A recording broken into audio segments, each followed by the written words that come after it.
So I'm Kevin Cameron-Ross, I'm Director of Loch Ness Spirits, and I'm the distiller. And I'm Lorien Cameron-Ross, also the Director and a distiller at Loch Ness Spirits. We established the company in 2015, but it took us quite a long time to learn what we needed to do, get our licenses, get set up. So we didn't start actually trading until end of the summer in 2016. So the biggest hurdle, the easiest part was to make the actual products, to make the gin or the acid. That's been quite easy. Also dealing with different agencies, it's been okay. Some parts been hard, some parts been easy. But for me personally, the hardest part has been the bottle, the design of the bottle, and we'll sit on the first bottles getting the colour right because of people's perception of how dark the loch is. It's not Bombay Sapphire Blue, it is dark and it's got a monster in it. It's a horrible thing. So trying to get that colour right was hard on the first bottle, and the second, so for Legend, the second bottle, that was just, it took so long, so long. But hey, we're here now, it's out and it's released, so we're happy. Well, we've been in quite an enviable position up till now, where all the gin we've made, we've been able to sell. Sometimes we've even had a waiting list. So there's a real demand for Loch Ness Spirits, and bringing out our new product just recently has meant that we can finally start meeting that demand. And the hope is then we can grow the business and start getting stocked in more places, be recognisable in more places, maybe even look to export. Loch Ness is a world-renowned brand. And then the hope is that we can develop the distillery in a way that we can invite visitors in. At the moment we have a lot of visitors just arriving and wanting to see what we do, where we do it. We're in a beautiful location. So the thought of having the distillery tied in with a visitor centre, just a small experience where they can actually see exactly what we're doing and feel more part of what we're doing. So the hope is that we can increase our contribution to the local economy, have more staff, have more of a presence here, but also have more of a presence nationally and internationally.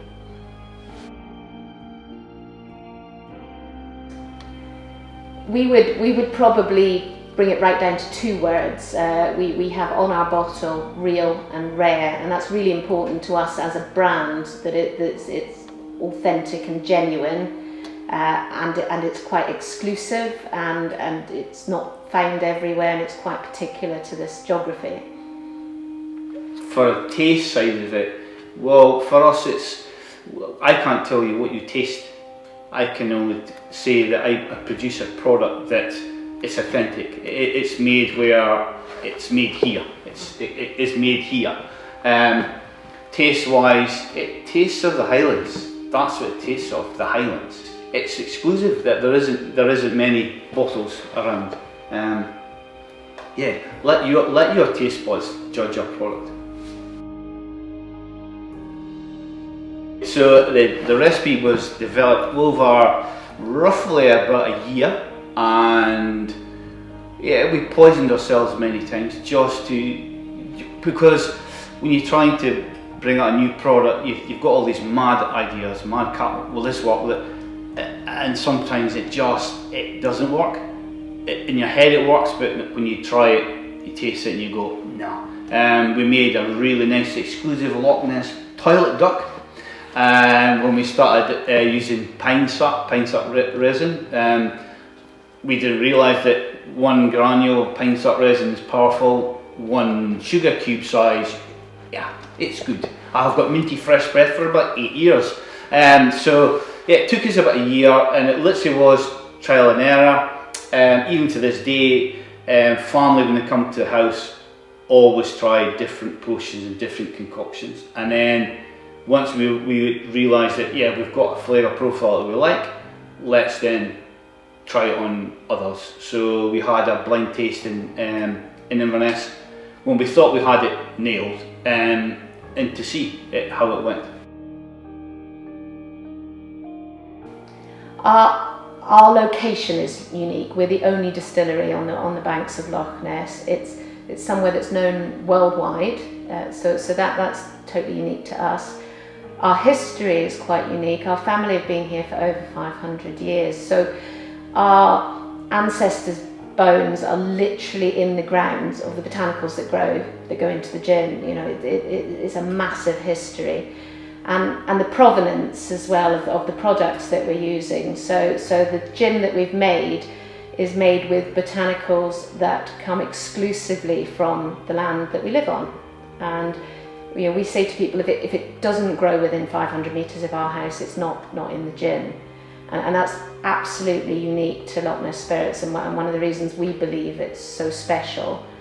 We then add in the water that we have from a private supply. It's completely pure, natural water source, and then we add that. So this all builds into making a product that just can't be reproduced anywhere else. We sometimes say that Loch Ness Gin starts as a juniper berry and leaves Loch Ness as a bottle of gin. So it doesn't go on holidays anywhere else. It literally comes from the bush, goes into the distillery and leaves as a bottle of gin. Wouldn't be a secret then, would it? So I think it's the fact that we refuse to compromise. We're absolutely uncompromising. There's a lot of pressure. There's so many gin companies around. There's a customer desire to have lots and lots of new products.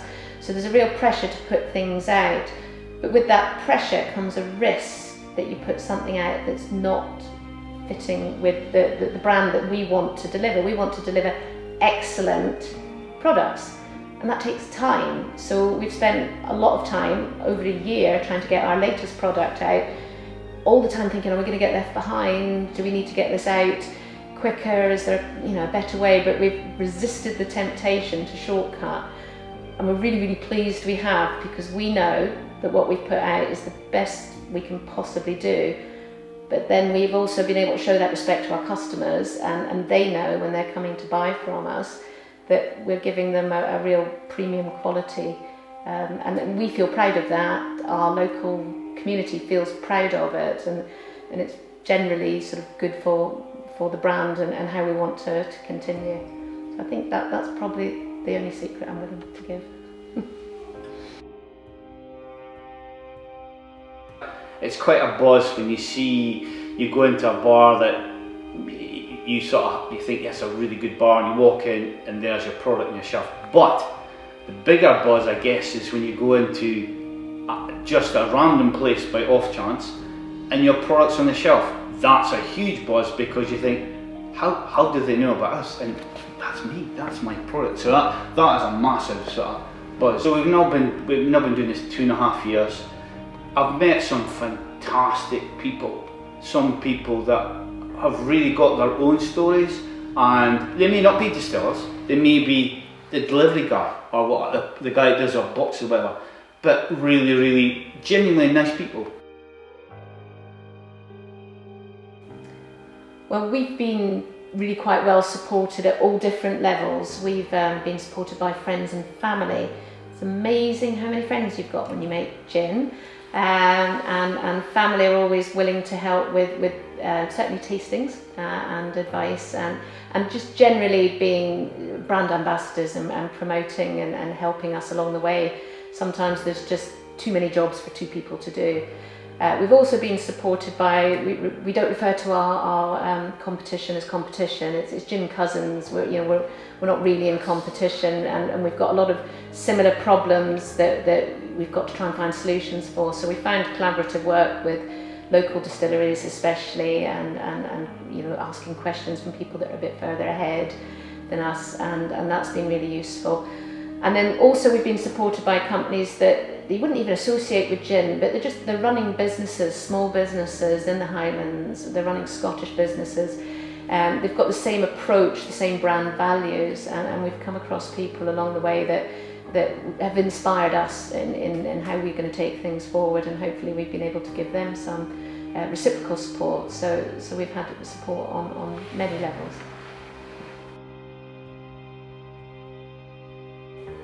I think Scottish gin at the moment is the world leaders in gin, and I think it's because we don't have a background in making gin in Scotland, so we are not tied with certain rules. Like if we were to make whisky, there's certain rules that has to be done. With gin in Scotland, these rules don't exist. So I think we are at the forefront of changing people's palates and letting people experience different gins. So I think that's the main reason why people should try Scottish gins, because yeah, we're trying to give people value for money, I think, but good quality gins. So yeah, I think we are world leaders at the moment.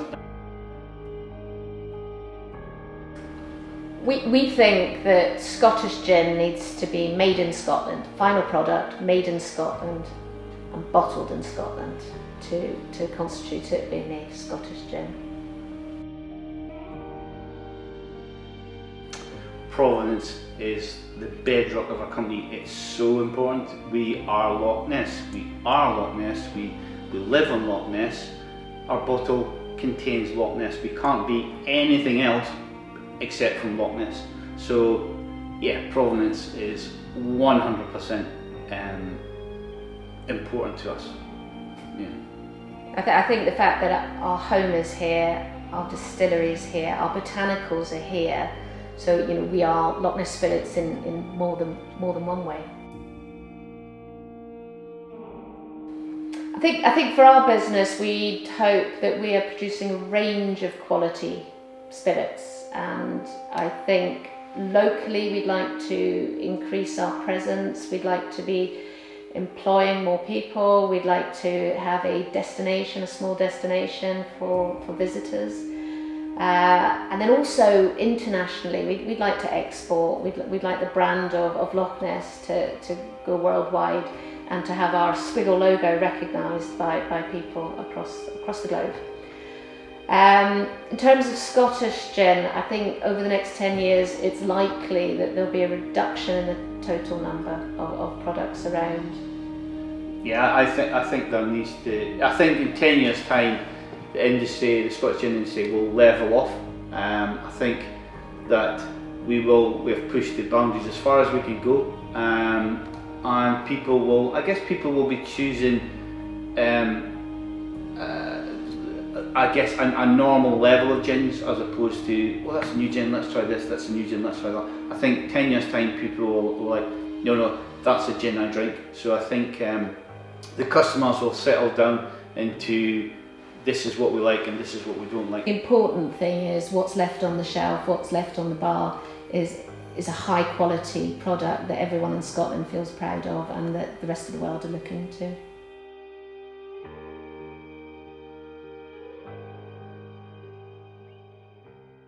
What is your name and what do you do? My answer this one. Good start. You're first on the list. You haven't got your glasses, don't you? Oh, There's okay. not a chance of you seeing.